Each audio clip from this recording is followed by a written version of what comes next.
Don't let them strip you of your masculinity, their absent fathers said, as if your masculinity could be shaken, torn up and given back to you in pieces.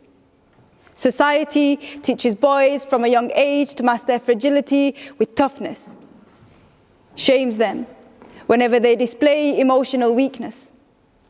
He held me, challenged me to look him in the eyes and tell him what is a man without his pride. The same eyes that have been dry for so long, I can feel the knots in his chest that tie him and choke him and cause his mind to race with endless thoughts deep into the night. A man without his pride is courageous, knows that he's a man no matter what. It takes a man in a man to open up. Forgive those that tried to destroy him even before he created his own path from boyhood to manhood. He must break the cycle. Search for the vulnerability within and let those tears flow. For how long will we force men to feel foreign in their own bodies, restricting their self-expression to anger while they hemorrhage on the inside and reach for their fists to remind others they have the upper hand that knows no mercy, only demands, hurts, abuses, rapes, destroys, and when the damage is done, we place the shame and the blame on women and claim boys will be boys. Thank you. Thanks, Asma, for coming to sit with us here at the Guild of Media Arts in York. We're very thrilled to have you. And I think to kind of frame tonight's sort of discussion, I was thinking we might want to talk about the power of humanity, of creativity, and the individuality that binds us. Because I know that you've done lots of really inspiring things far and wide, and you might be able to help us harness the power of me, the power of what's inside us, by sharing our story, by using our voice, and kind of leveraging our networks for the benefit of ourselves and our communities around us.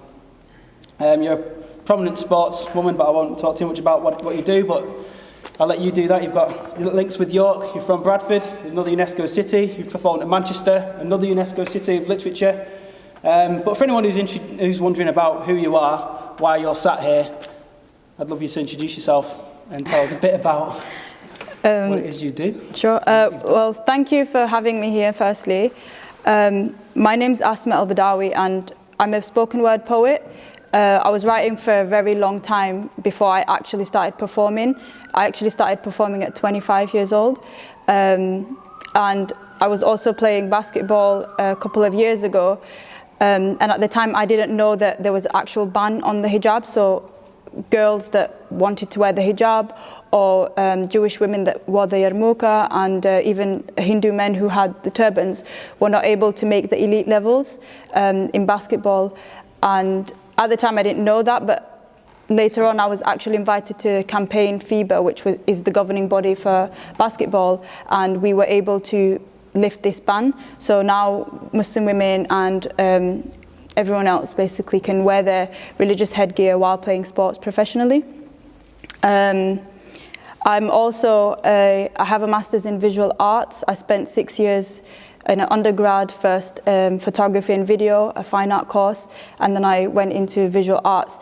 And one of the reasons that I ended up doing poetry, as in performing poetry, was because I always had a bit of poetry in my images. So I'd have images and then I'd write poetry on top, or just try to express myself with poetry and with images. And then I found that it got to a point where the images were distracting. I couldn't really express myself fully, and I felt like something was missing. And the only way for me to sort of explore that was to take some time away from the visual arts and try to go into performing. And yeah, it took me a long time to get to the level where I'm now, where I can just stand and do my whole poem without messing it up. So it's good that you finished on your poetry, because that's what I'd like to touch on next, because I think what Tom was kind of hinting at is that the arts, unlike anything else, can elicit an emotional response in us. And I think that's why it was good that you started on a poem, because it just kind of touches us all at the core of being human beings.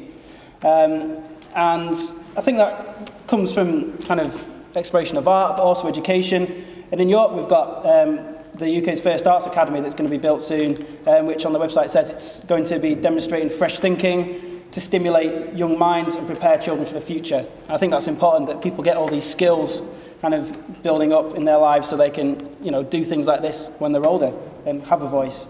So, I mean, in terms of your experience, how important do you think it is that we incorporate the arts and culture into kind of our personal development or our identity or our professional work?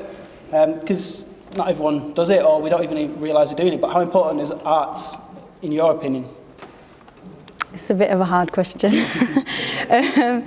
Well, because I did the sports for such a long time, like since I was really young, I never felt like I could bring that world and my creative world together. And for many, many years, I actually really struggled with that. So I would have, my art friends at university, and I'd spend so much time with them. And then I'd have my sports friends that were completely different, that didn't even understand art. And then I was just bang in the middle. And I think for a very, very long time, I didn't know how to bring them together. But then I got the opportunity to bring it together once because I'd won the BBC competition, and they asked us to write a poem about our identity, and I remember writing about basketball, but about the horrible side of basketball, the side where, in the early years, you're sitting on the bench waiting to be played, and you're just like, oh my God, I travel like 3 hours on the coach, and like, I'm not even getting a chance to play. And a lot of times we talk about how sports are so amazing, they make your mood better and everything, but for about 2 years, they just made me feel awful because I was just sitting on the bench. So I remember writing this piece, and it was the first time I ever expressed myself about the bad side of sports. And since then, I got the opportunity to actually play basketball and write poems. And then that opened my eyes to another world where now I travel sometimes, I've done a bit of voluntary work, and in those spaces that I've been able to conduct, if you could say, like small interviews with young girls or with people in the community, and then been inspired by their stories, and their stories that I wouldn't personally write about usually because I haven't experienced those things. But then I've been able to go into their world and try and feel their experiences, and then almost give something back to them. So one of my poems is actually called Witness, and that was about sexual exploitation of young girls in Tanzania by teachers who basically would ask them to do something with them, and if they said no, they would give them bad grades and literally just wouldn't allow them to progress in their education. And I ended up writing a piece on that, and then I'm hoping to one day like film it and send it to the girls that the story was about, and to kind of be like, look, the world knows about your story now. I think it's really important what you're saying about linking worlds together, because every one of us here will have a different version of the world that we live in. We'll all know different people, we'll have contact points with different communities. And I mean, one of the things you did in terms of uniting different worlds as well is volunteering for ICS. That seemed like a sort of really important kind of moment for you, maybe set a fire in your belly for you. And I think for all of us, there might be something that we do or we experience that makes us go, this is why I do what I do. So I think like when you petitioned FIBA, that didn't happen by accident. Have you had any key turning points in your life, maybe the volunteering or anything, that have kind of helped you decide this is the route I'm going to go down that might apply to other people? Because it might be a matter of confidence or, jumping on something. Yeah, there's been a few in my life, but I think I'll talk about this one because I went to university to study fashion, and I remember telling my dad the night before I had to hand in the UCAS application, listen, I'm not going to do architecture anymore. I'm bad at maths. I've decided I'm going to do fashion design. And he was just like, what? You know, you've been telling us for months and months you wanted to do architecture. The good thing was my mum was out of the country and my mum's the strict one in the house. So, so we sat down and we opened up the laptop and he was like, let's find something that's kind of in the middle. So I ended up finding a course that it started off with a foundation year, and then after that you could go into whatever route you wanted to go within the university. So I thought, I'll do that and then tell them, listen, I did the year and I've decided fashion. But what ended up actually happening was we did the photography course and they gave us a disposable camera and they just told us to go out and come back with it at the end of the day. And at the time I was about 18, and there was a little bit of stuff about Islamophobia, but there wasn't that much, and there was a lot going on about women as like Muslim women oppressed and that kind of stuff. So I ended up going out, taking loads of pictures of me, literally doing normal things, and then coming back and then giving the camera in. And then the next day, my tutor and the whole class had to share their work with the rest of the class. And I remember just standing there and being like, well, I haven't really done anything huge. I've just done pictures of me walking around doing very normal things. And the reason for that is because I'm not oppressed. And that was pretty much it. And I remember my photography tutor that was doing the course at the time, she pulled me to the side and she was just like, I want you to work under me for the next 3 years. And I was like, no, I've come to study fashion. I've already told my dad. It's like, that's what I'm here to do. And they spent 3 months convincing me to specialize in photography, and they saw something in me that I hadn't seen myself, and I actually ended up doing photography and ended up really, really loving it because I was able to explore lots and lots of different things through the photography, and that continued with my master's. It was the same. A tutor had seen something in me and offered me unconditional for my master's, and my kind of point is sometimes we don't see what we're capable of, and when we're in certain environments where there's people who might see something in us. Hang on, I'm gonna So basically, if you're in a position of power or you're in a position where you can guide someone, if you see something in someone, it's worth speaking to that person. So that was me back then, because sometimes we don't know what we really want and what we need at the time, and that teeny tiny self-belief took me into this whole roller coaster of a journey that I never expected to go into. And now I'm very grateful because I've learned to believe in myself as well, through the belief of other people. Yeah. Sorry, that was a bit confusing. I think other people's faith can underpin the kind of the inklings of what we think we might be capable of in ourselves, and it's just a little nudge, isn't it, that can get us closer. I think why it was really important for me was because I went to an all Muslim girls' high school, and I was running around at like lunchtime at PE, like doing extra PE activities and doing extra art activities. And often the feedback that I was getting was, what the hell are you doing? You're going to fail in your life. You should be spending more time in the science classes and the math classes and the things that will give you a future. And I remember that impacted me so much to the point where I had zero self-esteem. I left that school with no self-esteem at all and no confidence. And now it's been 10 years and I'm doing basketball and I'm playing basketball, and at the same time I'm doing my art stuff. So sometimes it's one person telling you no, you can't do it, and then you need one person to say actually you can. Yeah, it's nice to see these things being cultivated in schools, and then we leave that environment and it all changes, doesn't it? And talking about education and particularly your master's degree, I'm sure there's lots of people all over the city that are educated to all sorts of different levels, but I think there's something interesting, especially with things like events and festivals, where academia can interact with kind of non-academia, I guess.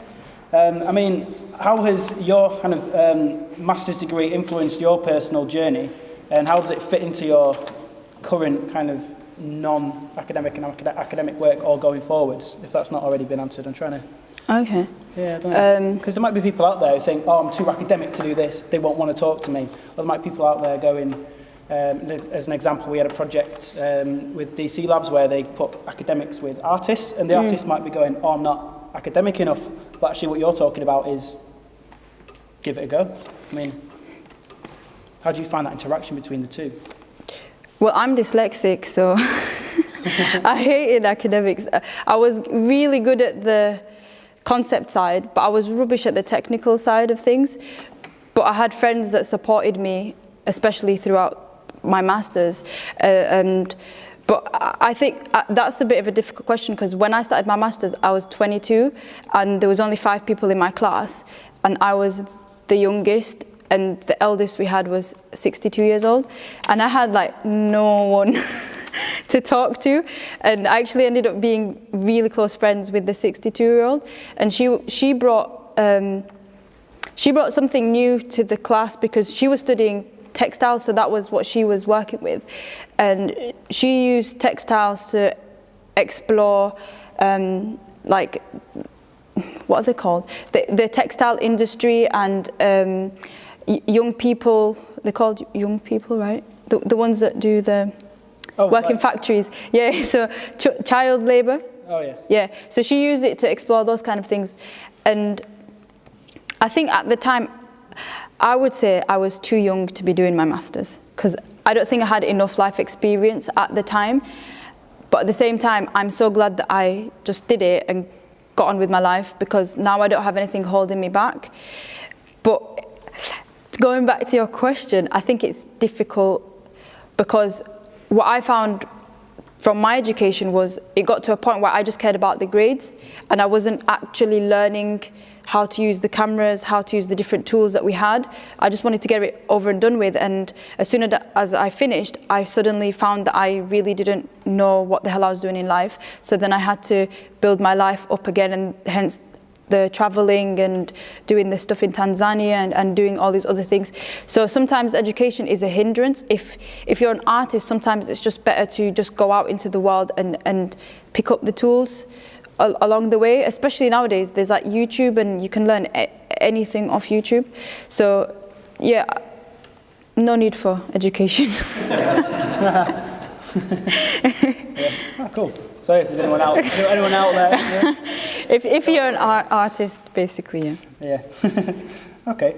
So I wanted to talk about how you might have leveraged media in your professional career, particularly, I mean, like the news, like online, offline, because you won that, touched on the award that you won with BBC One Extra Words. You've given a TEDx talk in the city that you were born in Sudan. You've been on BBC Look North, Channel 4. You've been featured in loads of online articles, and in different languages as well, English, all over the world. I mean, how does that impact you? So let's say there's someone out there who's an artist, an academic, someone who's a member of the guild, and they want to take their work out there and make a big difference. How can the media, in your experience, help them out? Sometimes it doesn't actually help, it hinders. But I think if there's anyone out here that actually wants to work with the media, it's first you need to understand the media, as in they care about the story. Sometimes they don't care about you as a person and what happens to you as a person after the story has been told. And there's been a lot of cases where I've done either a poem or I've put out an interview, and everyone just attacks me. Literally, like my hijab gets attacked, like the fact that I'm a woman, that I'm a Muslim woman, and then people start having debates about things that have nothing to do with me. There was a whole debate about whether I'm a feminist or not, and I was just like, I never said I was a feminist, and I never said I wasn't, but if you were to ask me in the comment section, maybe I'd reply.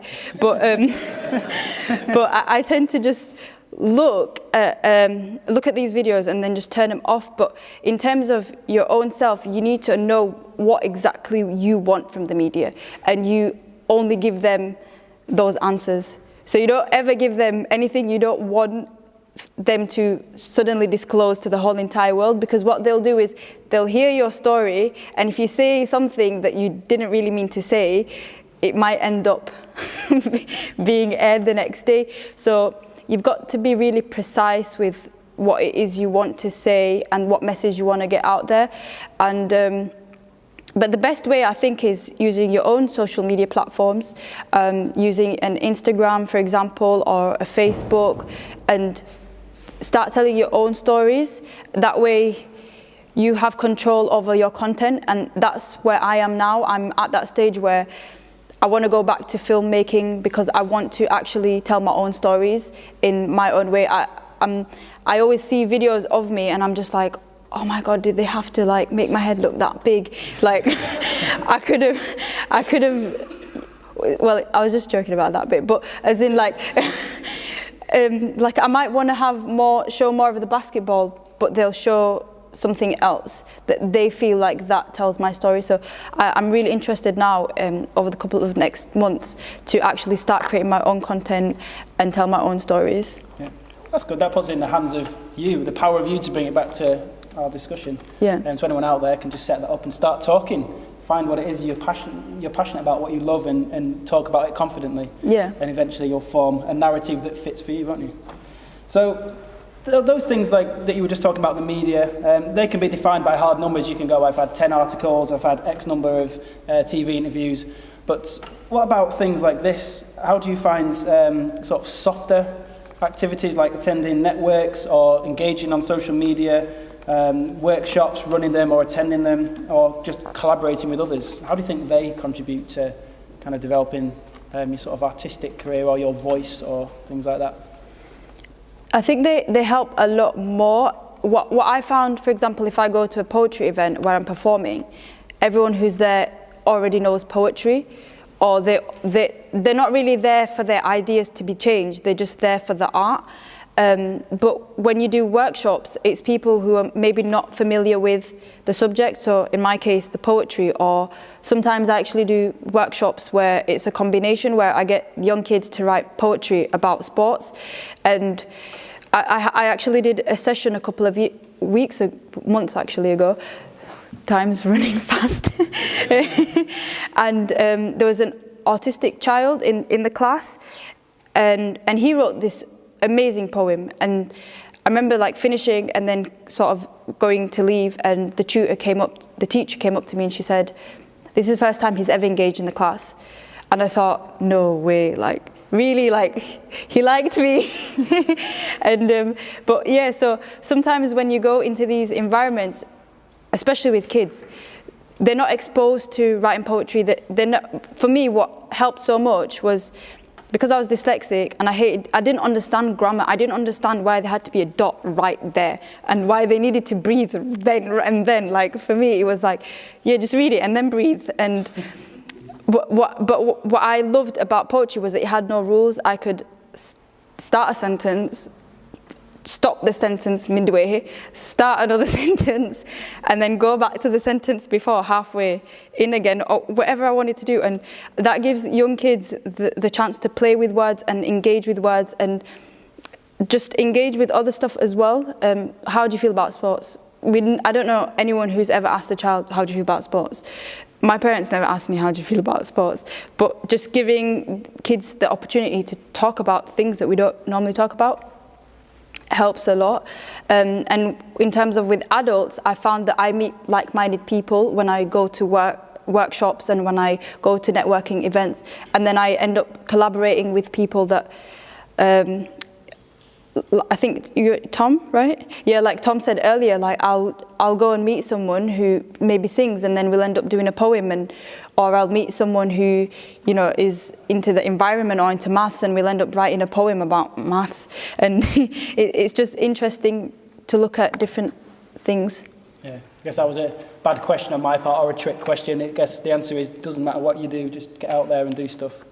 Yeah. Yeah. Okay, well that's the end of my questions. Have we got time for throw it out to the audience? Any questions from anybody? Are you happy to answer? Yeah.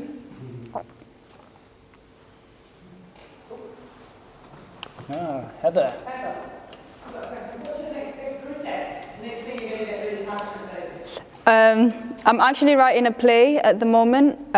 It's based on a group of basketball girls, but it's not about the basketball. it's about the young girls. I'm trying to talk about social issues through the girls. So I'm hoping to have a character who's a poet, and then I'm going to have like a character who has an eating disorder, and then I'm going to have a character who's a refugee, and I'm hoping to kind of, in a way, bring them all together through sports. So that's what I'm working on at the moment, and I'm quite excited about that.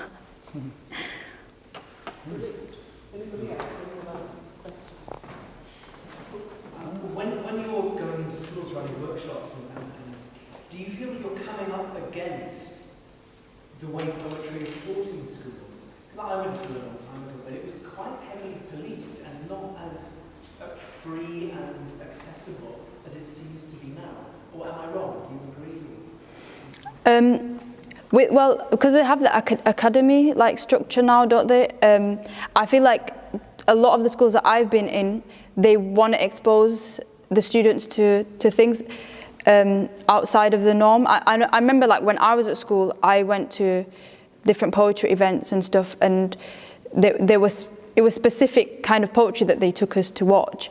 But now, like I watch I'm dyslexic, so sometimes everything just goes away. But what I've found is when I go into a class, I don't just perform the poetry.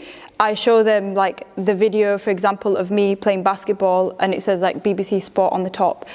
And then the kids get excited because it's like, oh, she did something with BBC.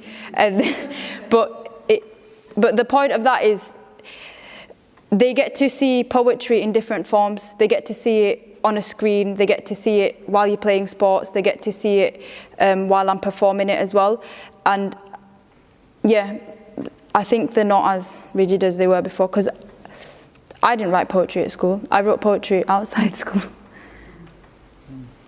Any other questions from anybody? I've got two, if that's all right, sorry. First one, who do you look up to, be it as a basketball player or as an artist? And secondly, do you find, as a Muslim woman who plays sport and is a poet and a spoken word artist, do you find a lot of the opportunities that come your way are kind of forced on you, like, are you a feminist? Are you a feminist? What do you think about this? Or does that try and, how do you negotiate that? How do you have your own voice? Sort of thing? Okay. LeBron James.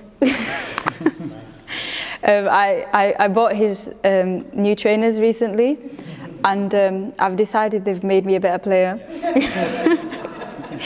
As soon as I wore them, I was like, I can fly. But in terms of the feminism, I don't actually identify as being a feminist, because I think if you want rights, you just want rights. You don't like.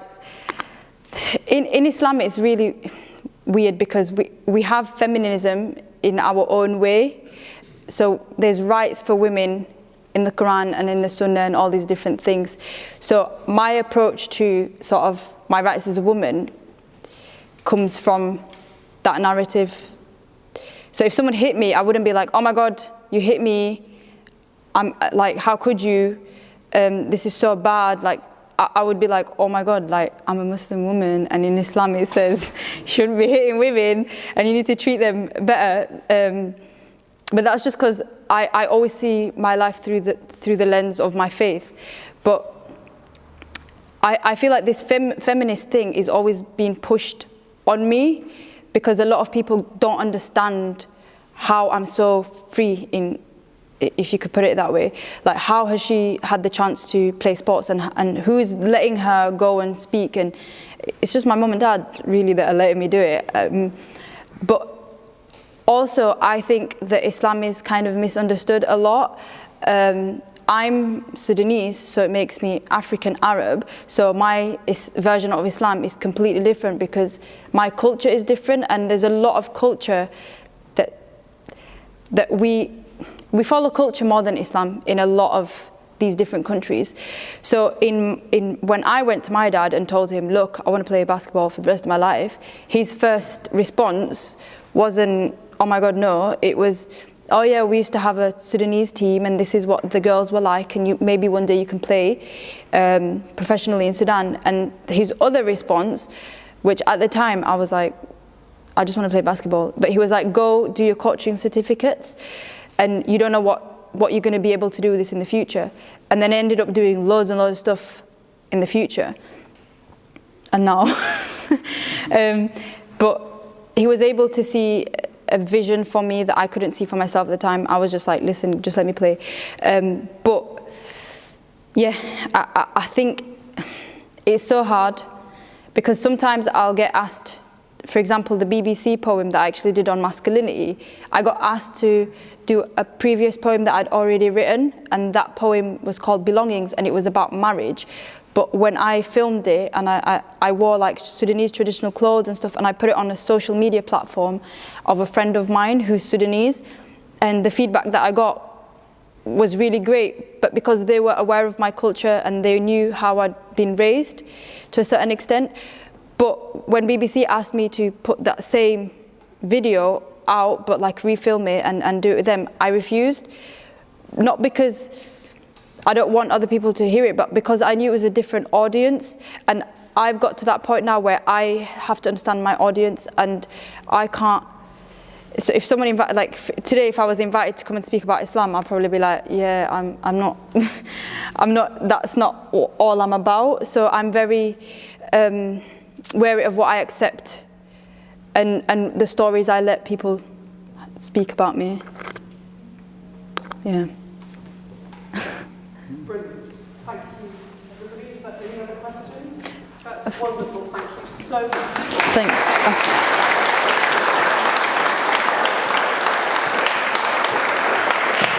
I feel like I messed up.